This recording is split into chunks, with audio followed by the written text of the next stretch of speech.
Welcome to the Monday Night Against the Stream class. Anybody here for the first time for tonight? Welcome back. Welcome anybody joining us on Zoom for the first time. I'd like to begin by asking you to talk to each other, to meet each, in service of building community. One of the central Buddhist practices is building community. Taking refuge in the Sangha, finding wise friendships, people to support you and for you to support on the path. Tonight I'm going to talk about death. So we'll use death as a topic for these small groups. Buddhism talks a lot about death right in the first foundation of mindfulness, right after we're taught how to meditate on the breath and body and investigate the impermanent nature of the breath and the body and all sensation. Then the instructions move to reflecting and visualizing the truth of impermanence of our own bodies and of every body, that we're all living this temporary experience. And I thought about death tonight because a couple friends visiting from Oklahoma who are doing the Year to Live practice, Jeff Kamosi, who's my co-host and a Dharma teacher, is leading a group in this practice where you spend 12 months investigating death and as though you had a year to live. So I thought about it for the people in the Sangha that are doing the Year to Live, and then also my friend George, whose both parents died in the last few months, and anybody else in the room who's experiencing death. And so I'm not sure what I have to say about it, but I want to start by asking you to get into small groups and introduce yourself, hopefully to some people you don't really know that well yet, rather than just talking to the people you already know. And the question is, the topic is death. And this, what is your relationship like to death? Is it something that you think about, that you meditate on? Do you do the corpse meditations of Buddhism? Do you do the 5 reflections? There's these 5 Buddhist reflections that are about sickness, aging, death, illness, and loss, and karma. Karma is our only true possession from this teaching from the Buddha. I'm going to talk about all of that tonight, but before I do, and before we meditate, talk to each other a little bit. What's your relationship like with death? Total denial? Not on your radar at all, or something that you reflect on and think about, and losses that you've experienced, and what's your relationship like with death? So at home, I'll put you in the breakout groups. In the room, just find some people you don't know, talk to them, about 5 minutes or so, a couple minutes each.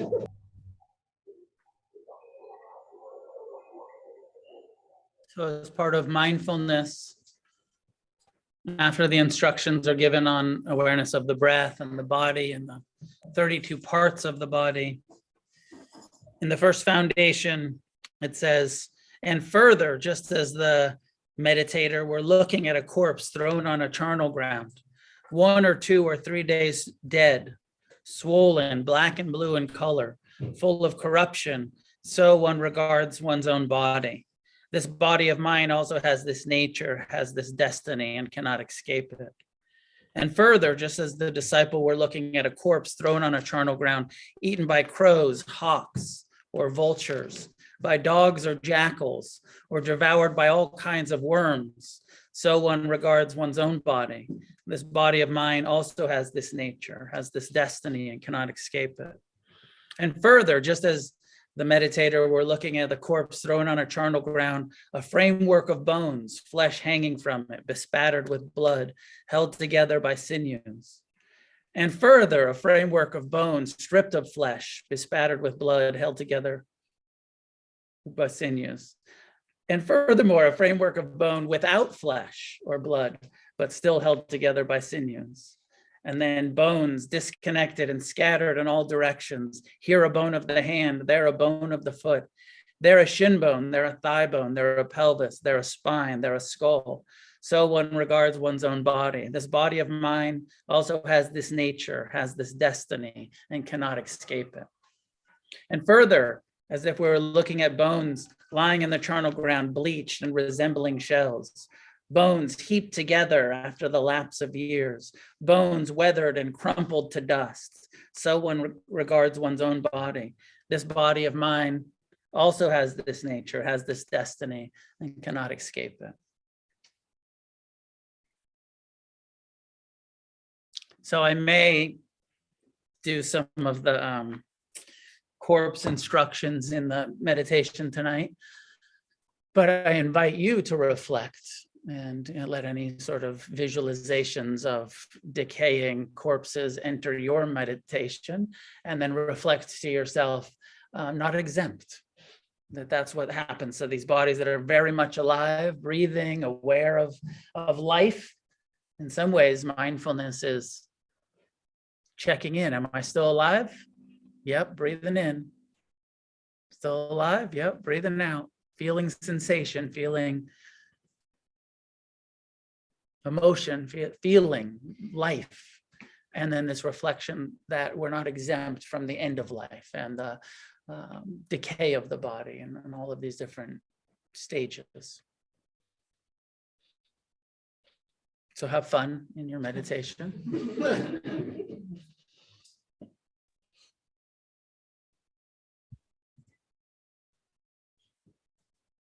Find a way to sit that's upright and relaxed.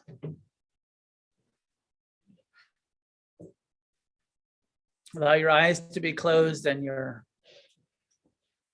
tension to release, softening.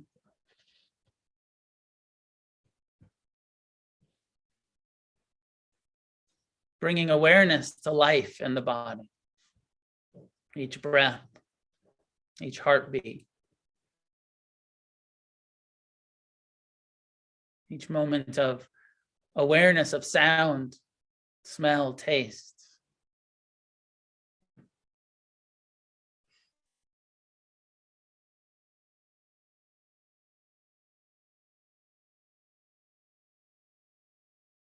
I'm trying to bring an attitude of kindness, of acceptance, friendliness to your own mind and heart and body, to your experience. As we reflect on death, as we turn towards the truth of impermanence.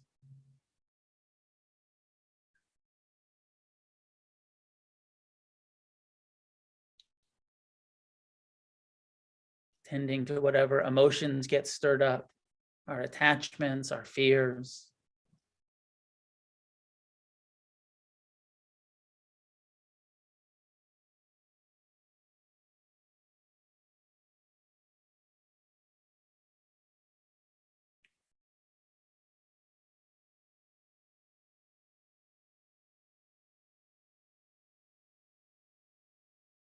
You can spend the first few minutes just being present in the body, investigating life. The impermanent nature of each breath.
You can keep it simple and just practice mindfulness of breath, mindfulness of life in the body.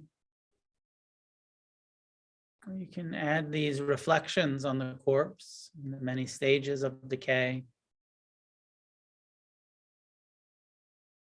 You can reflect on death, your relationship to your own impermanence, aging, sickness, death.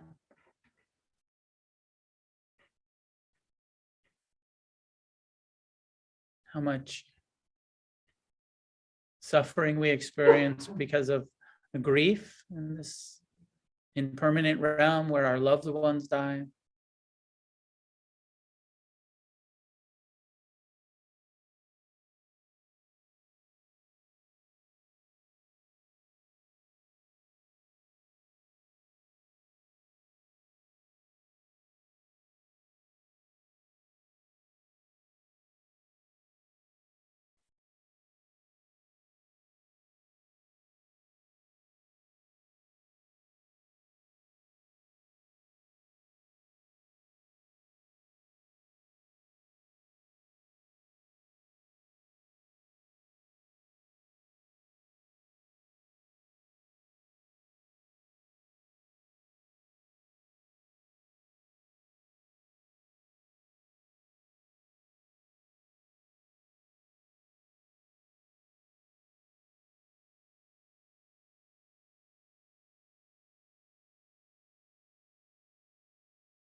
last couple of minutes, reflecting on the 5 reflections that I mentioned earlier, saying to yourself,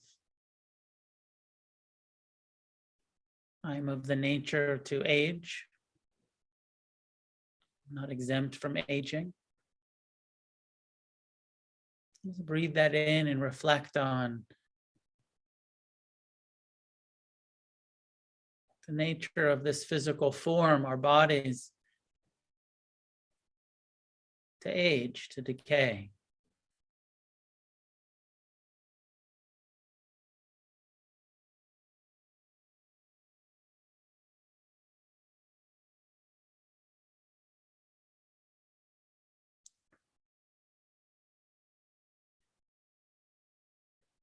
I am subject to sickness, to illnesses, diseases, injuries.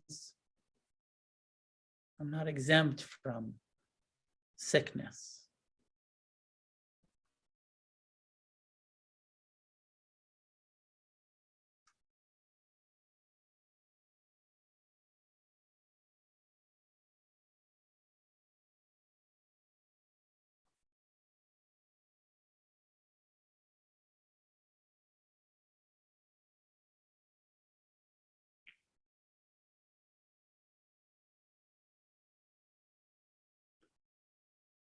And I am of the nature to die. This body is impermanent.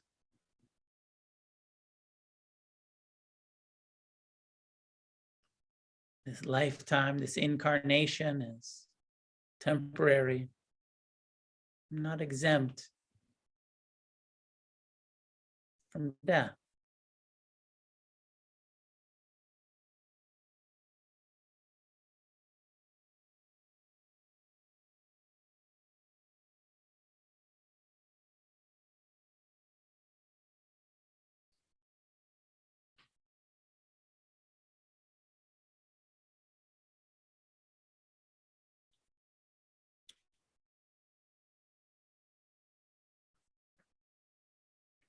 And reflecting on in this world of impermanence, that everything that we cling to, that we hold dear, that we love, we will be separated from. All of the people that we care about, all of the things, the experiences, the places.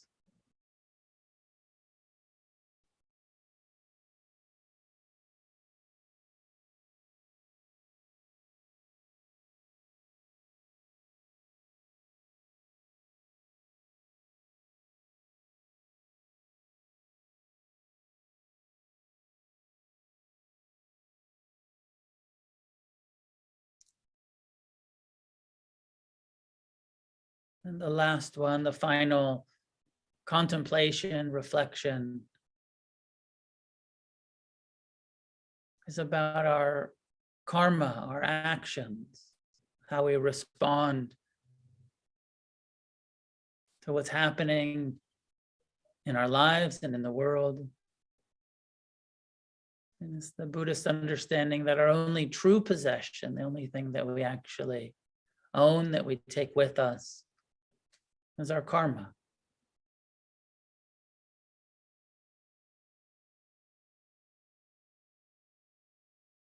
We are born of our karma. We are related to our karma. We are the owners of how we act.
In the time of the Buddha and the suttas, the historical teachings of the Buddha, there's a story, a teaching story about a woman whose child has died, and like an infant has died, and she's crazed with grief, out of her mind with the grief of her dead baby. And and the Buddha is nearby, and she hears that there's this enlightened being nearby, and she thinks in her grief crazed mind state that maybe this enlightened being can bring my child back to life. If you're enlightened, you should have magical powers and be able to bring my child back to life. And so she finds the Buddha, and she comes with the corpse of her child to the Buddha.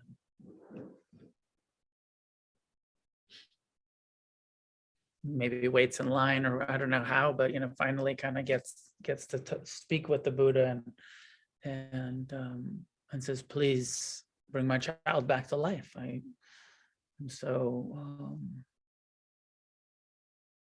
don't know what to do." And the Buddha says, "I can't. I don't have that kind of power. That's my awakening has taught me how to end suffering in my own life through compassion, through non-attachment, through wisdom, through understanding. And that's what I teach. I teach how to end suffering, but I can't, I don't have those sort of magical powers." And she says that, basically there's this back and forth, but basically it says, "I don't believe you. You're an enlightened being. You have to be able to bring my child back to life." And as the story goes, that finally the Buddha says, "Okay, look, go into town, go to the village that we're nearby, or the town that we're nearby. And if you can find a home that hasn't known death, and ask them for a mustard seed. And if you can find a mustard seed from a home in this town that has not known death, bring it back to me, and then I'll bring your child back to life." And sends her out to, and in her state, she goes door to door and knocks on the door and says, "Has anybody died in your family?" And, of course they say, "Yep, grandma and grandpa, or great grandma and great grandpa, or we've lost children, or we've lost." And so she goes to the next home, and, you see where it's going. Of course, every single home, every single family knows death. There's not a family that doesn't know death. Now, sometimes, I don't know, maybe there might be even people in the community whose parents are still alive and grandparents are still alive. The older we get, the more unlikely that is. But certainly great grandparents or extended family, there's not a family that doesn't know death. So finally she comes back to the Buddha and says, "I get it. Every, death is part of everyone's experience, not just mine." I don't know that this is a great example. It's one of the teachings on death that is traditional in Buddhism. The loss of a child does seem to be probably the most traumatic and devastating experience somebody could have, to lose a child.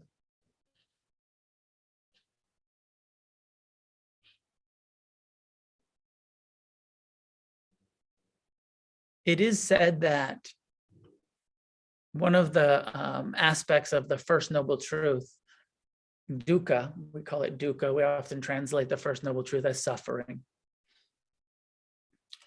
And it says sickness, aging, death, grief, being separated from that which we love, being met with experiences that we don't love, is all part of the definition of the noble truth of suffering. It's always been a little confusing to me of like, well, why is grief suffering? Like on some level, obvious, like, but maybe because of how I was raised around parents who were doing a lot of work in death and dying. And I've always thought of grief as a healthy emotion and not necessarily suffering. Seems like grief is as a natural and healthy experience of impermanence and loss and death, rather than it's suffering. And it's unpleasant. And I tend to buy into the Elizabeth Kubler-Ross 5 stages of grief, that's a natural process that we go through with the denial and the bargaining and the anger and the coming around to acceptance, and then going back into the denial and the anger and the missing one, bargaining, acceptance. And that's only 4. I mean, we'll just go with 4 stages. Forget what the 5th one is, but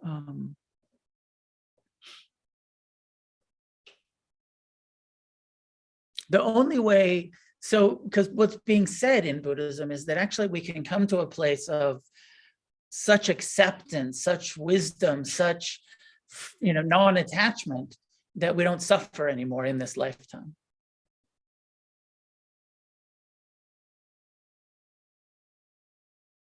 I'm not sold on the idea that enlightenment would mean that you don't grieve. I would think that even very enlightened beings would have a sense of sadness and a sense of loss and a sense of, I know, like, to me, it feels like there's 2 different levels of grief around death. There's natural, healthy grief, which I would think that even an enlightened being would experience, a natural, healthy sense of loss and some grief around it, even with non-attachment. Still a sort of like sadness. You don't have to be attached to feel sad, to feel some grief. My sense. And then, of course, when we are attached, when we're very attached, there's a level of grief that I would call neurotic grief, not healthy, normal, but this sort of extra level of completely rejecting impermanence, not accepting loss, and turning it into quite a lot of suffering. I have a scriptural sutta-based, example that supports my argument. Those of you who have been studying Buddhism know that us Buddhist teachers are the worst, because we'll just cherry pick Buddhism to make our point. Right? So I'm sure that some other Buddhist teacher could be like, no, zero grief, and here's why. But I believe in grief, so I'm going to say, here's why, to be transparent about. It's towards the end of the Buddha's life. He had 2 best friends, Sariputta and Moggallana. And they were considered to be enlightened beings and had been with him for like close to 40 years as these enlightened, his closest, they're monks, closest friends, and kind of number 2 and number 3 in wisdom. And they both died before he did. And there's a quote that's attributed to the Buddha. He said, without my homies here, the room feels empty. He said the assembly feels like it's missing something. It doesn't feel the same without these my loved friends in the room. And it feels like he's pointing towards, I'm an enlightened being and I have grief. I feel the loss. I miss the presence, even though one of the ways that I've heard that translated too is that he says, it feels as though the sun has been extinguished from the earth. That sunshine of presence, of awareness, of the light of love and connection and friendship. I feel its absence. So my opinion is that the only way that we end grief from this Buddhist perspective is by getting fully enlightened and not taking rebirth. That as long as we have incarnated, even if we get free, grief goes with the package. But it's much different to have a non-attached sadness about loss than to have a very attached suffering about loss.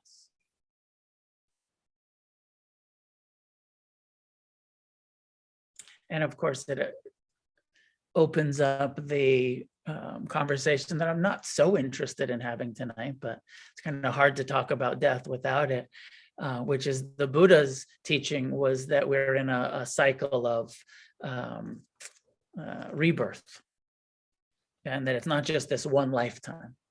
And for us Western scientific, rational, materialists, it's not so easy for us to think about that there's something like the fifth reflection in that there's something that continues beyond the body, that there is a karmic momentum that would be reborn,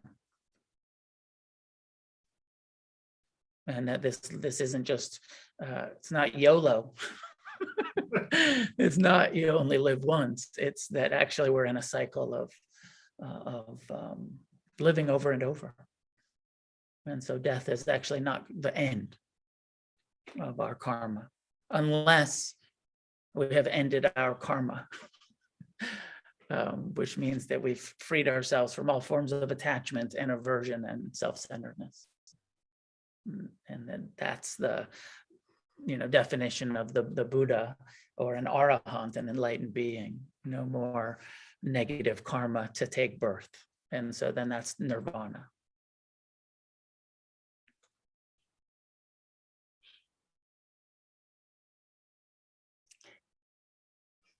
My sense of the practicalness of reflecting on death, and the way that I encourage us to think about it and look at it, and what my sense of why it's a central teaching in Buddhism, that it's not so much about rebirth, and it's not so much about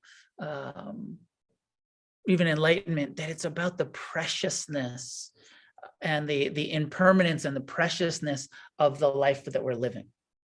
Reflect on death regularly, and you'll be more present for your life that you're living. So easy to take life for granted, and to be in denial about death, and to, put off important work, put off important healing work or awakening, or and to think, oh, I'll get to it later. I'll meditate later. I'll have time for meditation retreats or whatever later. But when we're really reflecting on death a lot, there becomes a more of an importance and a priority to see clearly now, because we don't know how much time we have. We all know we're going to die. We just don't know when. This year to live practice that Ryan and Harlan and Jeff and some other people, I don't know who else is here tonight, Cato and Dave, and a bunch of people in the community are, I think they're already 3 months in, almost 3 months into this 12-month year to live practice. It's a practice I've done a bunch of times. Other people in the community have. It's so interesting to say, I'm going to take this whole year and turn towards death. And one of the parts of that practice that I really appreciated, especially the first time I did it, because there's this emphasis on, like, if we know we're going to die, we don't know when, but if we pretend like it's going to be in this next year, what do I need to do? What karma do I need to clean up? What amends do I need to make? What do I need to express so that I could die with a fairly clean conscience? What my father, who created this book, created this practice, he called it finishing business. Doing this inventory, and so that you could actually die without owing for, amends to anybody. And the part that I really appreciated about the year to live practice because I'd already been, I think, over 10 years in recovery when I did it. And so I had put a lot of 12-step recovery, they put a lot of emphasis on making amends when you've caused harm. And so I'd already done that. Actually, by the time I'd done the year to live, I'd finished my 9th step. I'd made all of the amends and that I needed to make, or that I was aware of needing to make at the time. But he put this other focus on it, which was so useful, and offer it to you for your reflection, which was not just amends, but gratitude. If you died soon, if you're going to die soon, who do you owe a debt of gratitude to that you haven't expressed maybe ever or recently? Because it's not just, hey, forgive me, it's thank you. All of making sure that all of the people in our lives know, I love you, I appreciate you, thank you for the kindness, for the support, the generosity, the whatever it was. And I don't want to die without expressing that. I think that's one of a great function of death, of looking at death, meditating on death, not just to be morbid and, watching the jackals eat your corpse. I mean, it's cool. But it's not just to be like, oh, let's be gross.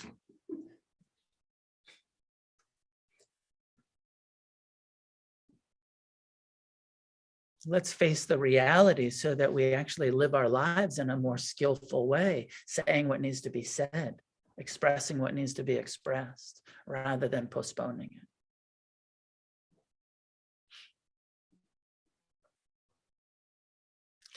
My friend Ward Robinson, who subs my class sometimes, teaches on Friday nights, he's got a tattoo right on his arm, right? He doesn't have a ton of tattoos, but he's got this one tattoo right on his arm, right where you can see it. And it says, I may die today. And he just sees it every day. Such a cool idea. Just like reminding, I may die today. Could be, and one day that's going to be true. But yep, that's the day I died today. Woke up dead. That was it.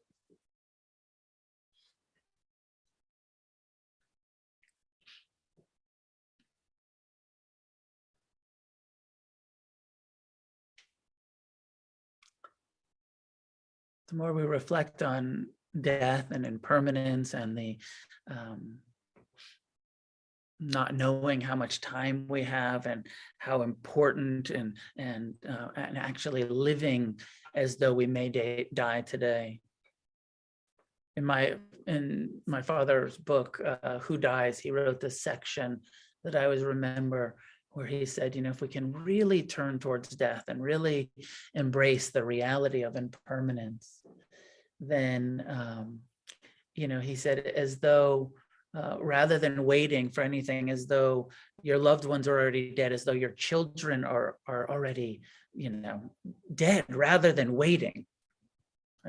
Seeing our friends and our family and our children as impermanent, subjects to death. He said, then we wouldn't let a day go by without expressing love and appreciation. And then actually death leads to being more loving.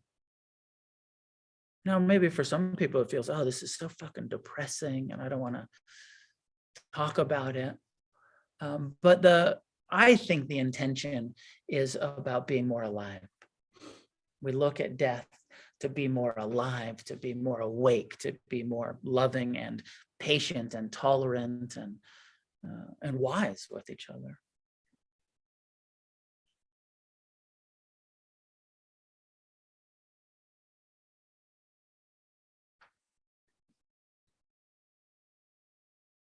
Oh, somebody put in the stages of grief: denial, anger, bargaining, depression, acceptance. Denial, anger, bargaining, depression, acceptance.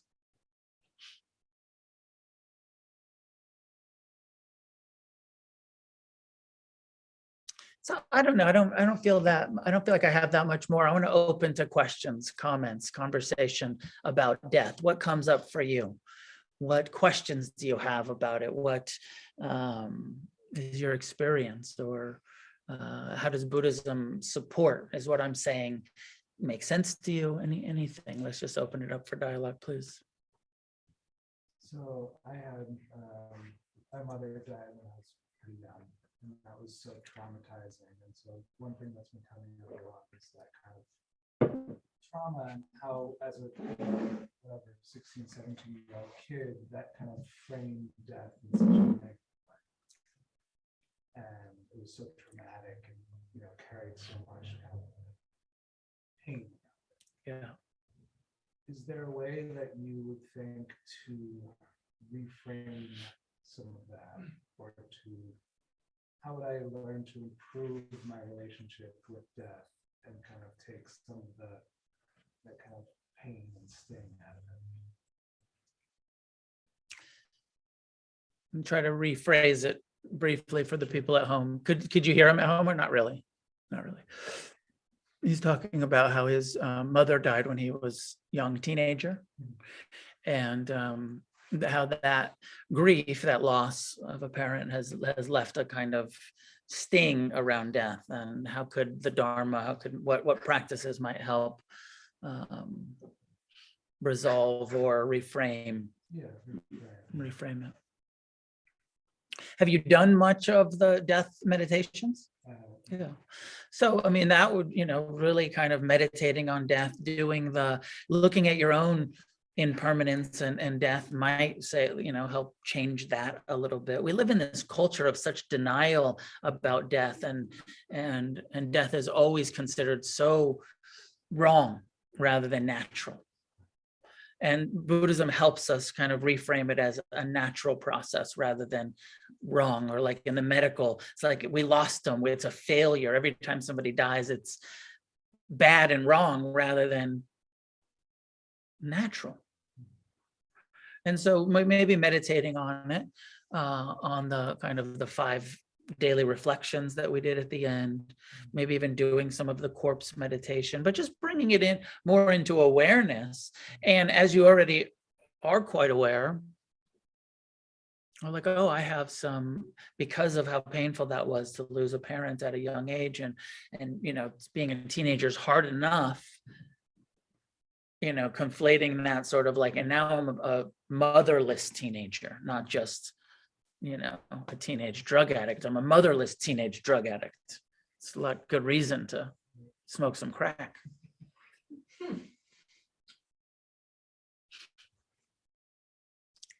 But tending to that and kind of unpacking the difficulties that you maybe were already in, and then the grief and and that humility of like, and I didn't know how to meet it with compassion. I was in so much pain, and I didn't know how to meet it with compassion, and I didn't understand the nature of impermanence and death, and that this wasn't, I don't know if this happened to you, but I have often felt when friends die, a sense of abandonment. And I have found a lot of use in sending forgiveness to people that have died. If I forgive you, whether it's totally it's pretty self-centered to be like, you abandoned me by dying. But that's how it lands in my nervous system, as I feel abandoned by it, especially when it's been suicides and stuff like that. So forgiveness practice might, kind of in death and turning towards it and normalizing it. As I'm sure you're already doing in your recovery and your Dharma practice, more and more compassion for that confused kid, that's still here on some level. And forgiveness towards, sometimes we think of, usually we do forgiveness towards people, or we forgive ourselves, or we ask for forgiveness when we've caused harm. Sometimes it's very good and interesting to see, actually, I resent impermanence. I resent death. And what if I do forgiveness practice towards death? as an institution towards impermanence as a, because I actually am, we all understand impermanence, but we're not so good. We're not wired to really accept it. And so we resent the fact that things change. And so I forgive you impermanence. I forgive you death, and train your mind in that way and your heart in that way. See what happens.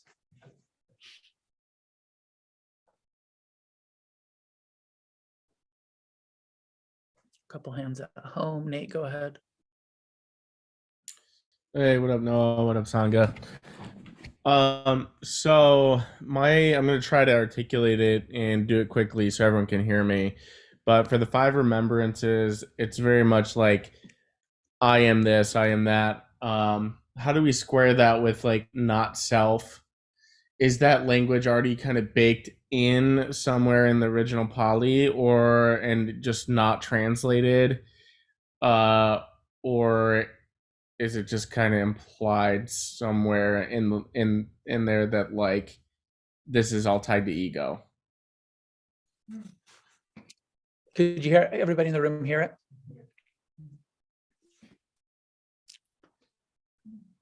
My sense is that we have to speak about ourselves in the first person, or it gets weird.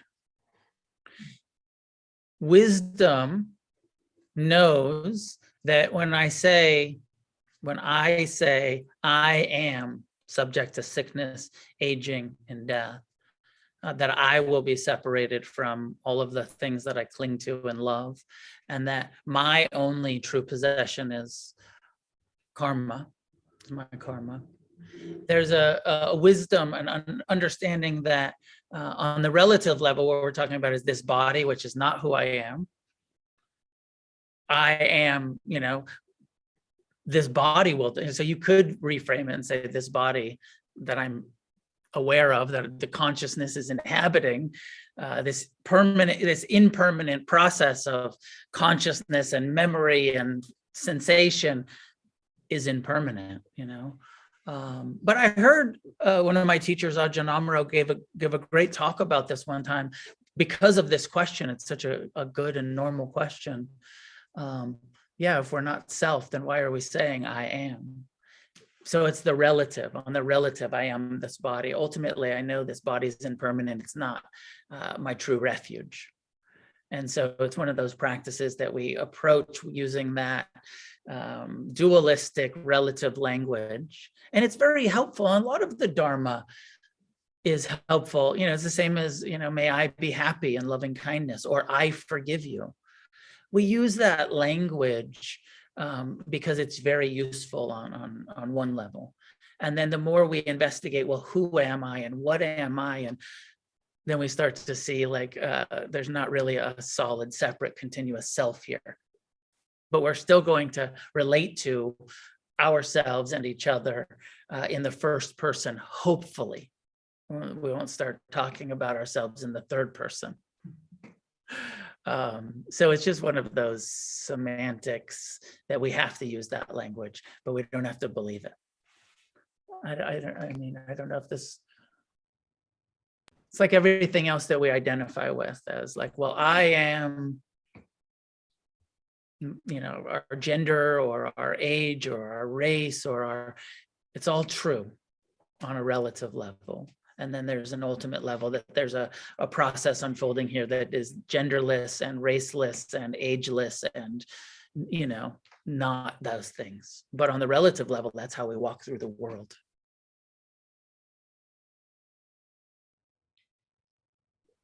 I hope that makes some sense to you, Nate. It does, and it was super helpful and fun. Thank you. I want to ask a question. I don't know if I want the answer because it might mean that I'm attached to something that it shouldn't be. But so I've had a lot of losses in my life, and mostly from drug addiction, a couple from murder, other violence. But every single time I've had a clear message that that person is leaving, even if they're not with me. Like at the moment that it happens, my brother was murdered. He woke an aunt up from sleep and said, "Go get my sister." I mean, I've been like when an aunt passed and I didn't it, I felt her presence like leave the earth. But at the same time, when Teddy died, I felt in the wind, like his energy in the wind, the trees, wherever you service. But I don't know if that reconciles with Buddhism, because if you're talking about reincarnation, like how is it possible that like you get those kind of like messages? And is there ever a teaching from Buddha about when there might possibly be a time when the reincarnation doesn't happen right away because maybe the person had unresolved issues or they needed to stay there for a message? I mean, I don't know what the teaching is on that. And then like, because in Christianity, you're like, that's the work of the devil, like no such thing ever happens. And then like I celebrate Dia de los Muertos every year, and it's like the most beautiful thing to celebrate because you are just celebrating the people that have died, no matter how far back it is. And it's just, I find it probably to be my favorite holiday, like in the whole year, just because it's like that energy and that love, it's not gone, you know. And so like every year to revisit it and just feel all that love that you have for those people that have passed. But I'd like to know, like, what does the Buddha teach about whether or not that kind of message from, you know, after they've passed is even possible, or is it just need to be attached to the idea that it takes place?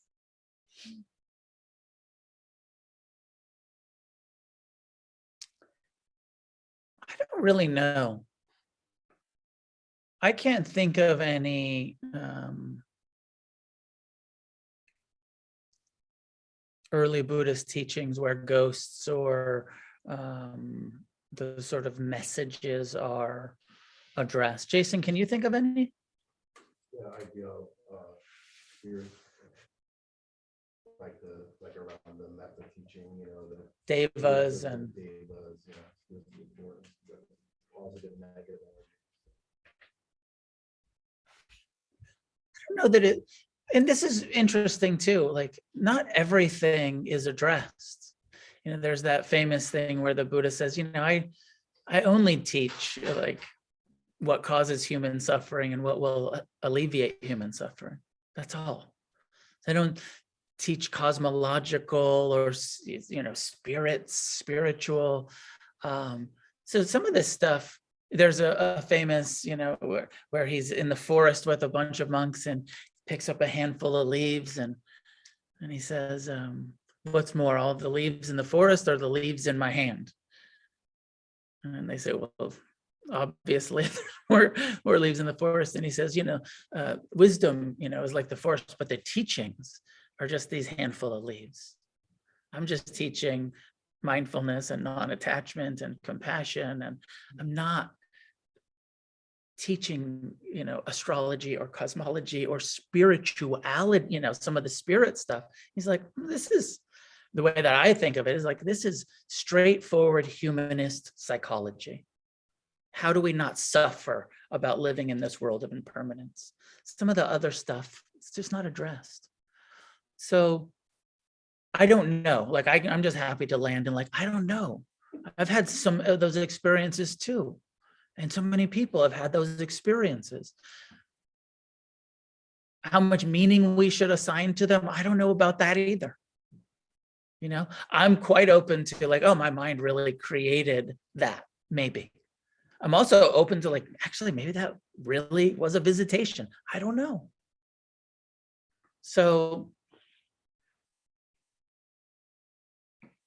just, you know, accept your experience. But one of the great things that we're asked to do is investigate and bring some skepticism and look at like, how much am I assigning meaning to things?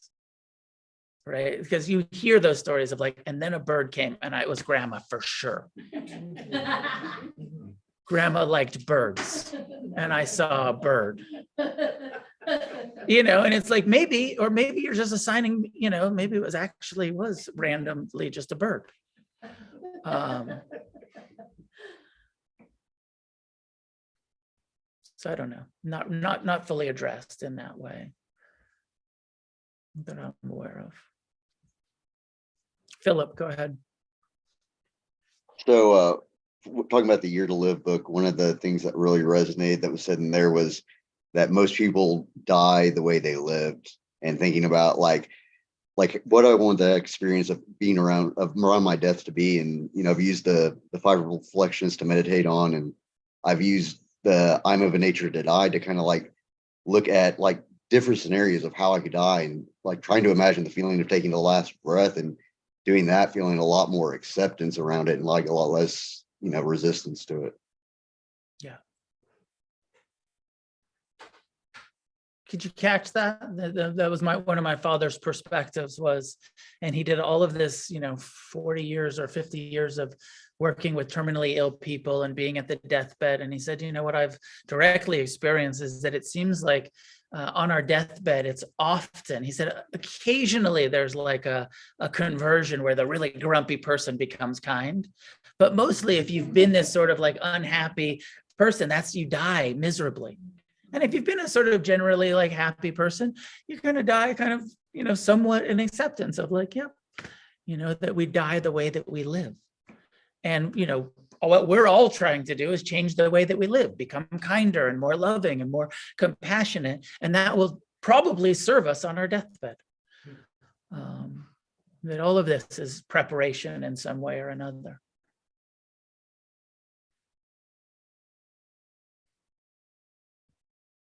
Please. Try to be concise. So here, this is kind of about death, also about non-attachment. Talk a lot about craving and the unhealthy attachment to things that we love.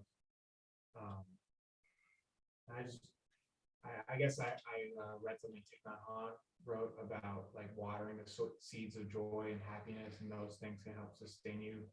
And just like in the perspective of life and like meaning, having meaning in your life, and the inherent truth that like we do have an impact on the people around us. We do hold meaning for other people. So I guess I just had this thought as you were talking about that, like, is karma only negative?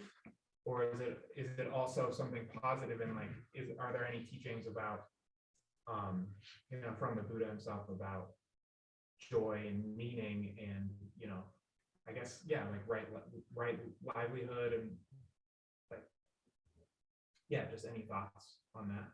Yeah. Karma is not only negative, and we have a tendency, and the way that it's kind of come into our culture is like to talk about like that's your karma, like it's always negative, rather than actually everything good that we do has a karmic momentum. Every karma is kind of classified as positive or negative, wholesome or unwholesome.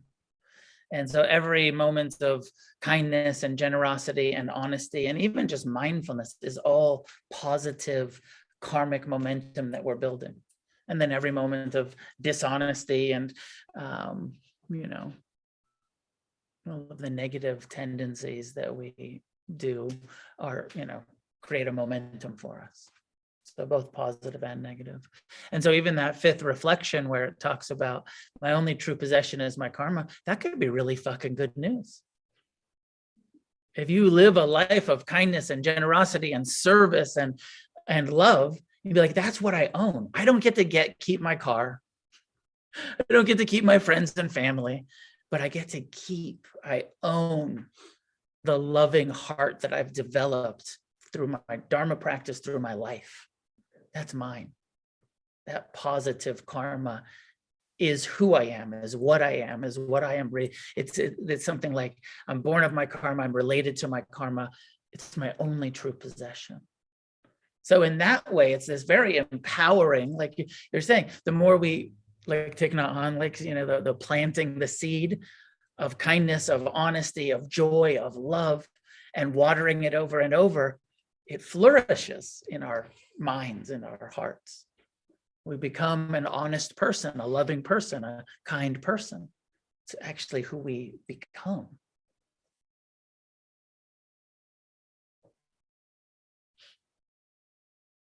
Hope that's helpful. We'll leave it there for tonight. You're all going to die. It is certain. The time of death is uncertain. So quit fucking around.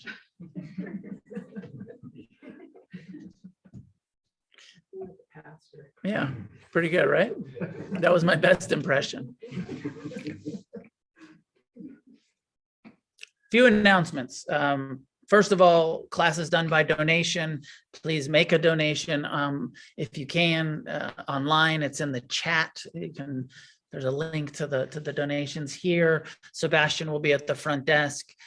Suggested donation is $25 for drop-in. If you can afford it, please be generous.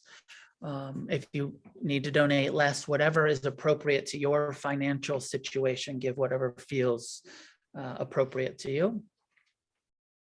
Please consider becoming a monthly supporter of Against the Stream, where you just say, hey, I want to give. I think if you look at the monthly supporter thing, there's $25, $50, or $108 a month to just monthly come to support the center. Please consider that if you can.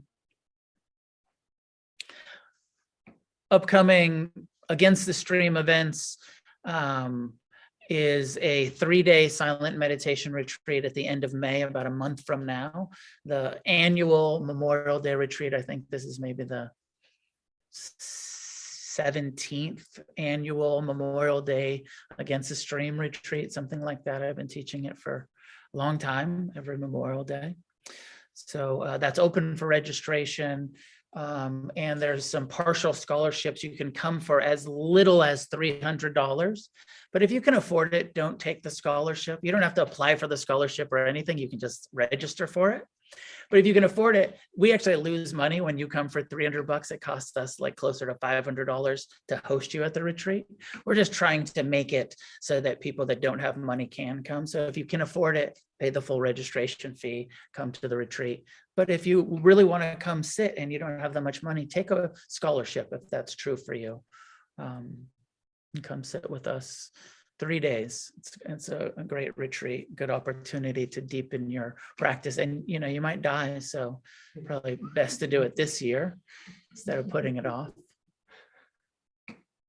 Then in the fall, I'm going to do a 7-day retreat up, and both of these are in Big Bear in the mountains, a couple hours from here. There'll be a 7-day retreat. And then in November, I'm doing an Against the Stream, the first ever Against the Stream Thailand pilgrimage, where we're going to go and visit some monasteries and do some retreat time and get tattoos, you know, all of the important things to do in Thailand. So that's open for registration. It's November 10th through 20th, and there is limited space for that. So if you're planning to come, start looking at plane tickets and register and make the time to come for this. I'm only going to guide the group for 10 days, but if you're going to go, stay longer, go earlier, stay after, if you have the time in your schedule to spend some time. It's a good time of year, winter, fall, to be in Thailand. So hope some of you join us.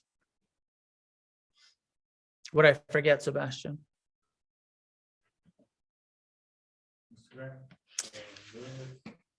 Yeah, if you're not on our mailing list, if you sign up on the front desk, we'll add you to the Against the Stream mailing list so you can hear about stuff. We post regularly on social media, Instagram and Facebook, about like if I'm teaching or not teaching or upcoming events, so you can follow our social medias too. Against the Stream meditation. I think that's. Yeah, don't forget to buy some new. We've got a new Refuge Recovery sweatshirt here and online, and there's books, all of that stuff that helps support the center too. So thank you for that in advance.